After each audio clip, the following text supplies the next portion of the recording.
নিজের হাতে থাকা ঘড়ি দেখছেন এবাদত হোসেন। মাঠের ক্রিকেটে ফেরার ক্ষণ গুনছেন এই পেসার। ভারতের টি-20 স্কোয়াডের সঙ্গে এসেছেন বটে, তবে এই স্কোয়াডের অংশ হিসেবে নয়। 2023 সালের জুলাইয়ের পর আন্তর্জাতিক ক্রিকেটে ফেরার অপেক্ষায় মাউন্ট মঙ্গানুই টেস্ট জেতানোর এই নায়ক।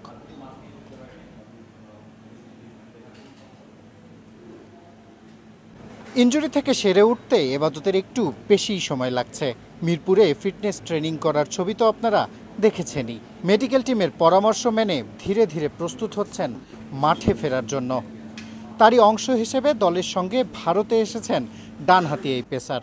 বৃহস্পতিবার গোয়ালিয়রের শ্রীমন্ত মাধবরাও সিন্ধিয়া ক্রিকেট স্টেডিয়ামে প্রথম টি-20কে সামনে রেখে প্রথমবার অনুশীলন করেছে টাইগাররা।